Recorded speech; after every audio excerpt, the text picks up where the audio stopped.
Bodily debts. The 29th of September, 1958. This body of ours. Actually, there's not the least bit of it that's really ours at all.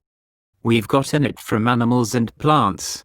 The pigs, prawns, chickens, fish, crabs, cows, etc.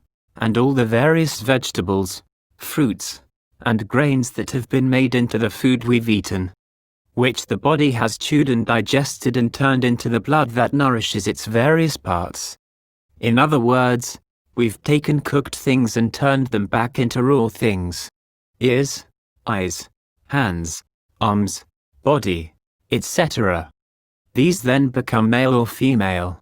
They're given ranks and titles, and so we end up falling for all of these conventions. Actually, these heads of ours are lettuce heads, our hair is pig's hair, our bones are chicken bones and duck bones, our muscles are cow's muscles, etc. There's not one part that's really ours, but we lay claim to the whole thing and say it's this and that. We forget the original owners from whom we got it all, and so become possessive of it. When the time comes for them to come and take it back, we're not willing to give it back, which is where things get messy and complicated and cause us to suffer when death comes near.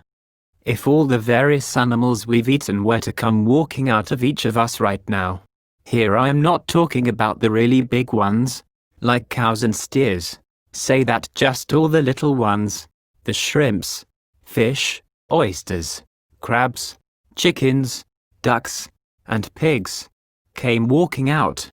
There wouldn't be enough room for them all in this meditation hall. None of us would be able to live here in this monastery anymore. How many pigs, ducks, chickens, and shrimp have each of us eaten?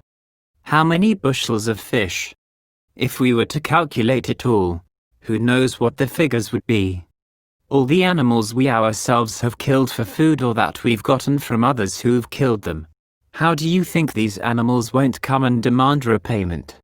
If we don't have anything to give them, they're sure to repossess everything we've got. Right when we're at death's door, that's when they're going to crowd around and demand that we repay our debts. If we don't have anything to give them, they're going to knock us flat. But if we have enough to give them, we'll come out unscathed. In other words, if we develop a lot of inner goodness, we'll be able to contend with whatever pains we suffer, by giving back the body with good grace. In other words, by letting go of our attachment to it. That's when we'll be at peace. We should realize that the body leaves us and lets us go, bit by bit, every day. But we've never left it, never let it go at all. We're attached to it in every way, just as when we eat food, we're attached to the food. But the food isn't attached to us. If we don't eat it, it'll never cry even once. All the attachment comes from our side alone. The pleasure we get from the body is a worldly pleasure, good for a moment and then it changes. It's not at all lasting or permanent. Notice the food you eat. At what point is it good and delicious? It looks good and inviting only when it's arranged nicely on a plate. It's delicious only for the brief moment it's in your mouth. After it goes down your throat, what is it like then? And when it gets down to your intestines and comes out the other end, what is it like then? It keeps changing all the time. When you think about this sort of thing, it's enough to make you disillusioned with everything in the world. Worldly pleasure is good only when it's hot and fresh. Like fresh cooked rice piled on a plate when it's still hot and steaming. If you leave it until it's cold, there's no taste to it. If you let it go until it hardens, you can't swallow it, and if you let it sit overnight, it spoils and you have to throw it away. As for the pleasure of the Dhamma, it's like the brightness of stars or the color of gold. The brightness of stars is clear and glittering. Whoever sees it feels calmed and refreshed. When depressed people look at the stars, no matter when, their depression disappears. As for the color of gold, it's always gleaming and golden.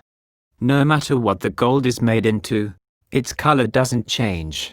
It's always gleaming and golden as it always was. In the same way, The pleasure of the Dhamma is lasting and gives delight throughout time to those who practice it. For this reason, intelligent people search for pleasure in the Dhamma by giving up their worthless, meaningless worldly pleasures, to trade them in for lasting pleasure by practicing meditation until their minds and actions reach the level of goodness, beauty, and purity that goes beyond all action, all suffering and stress.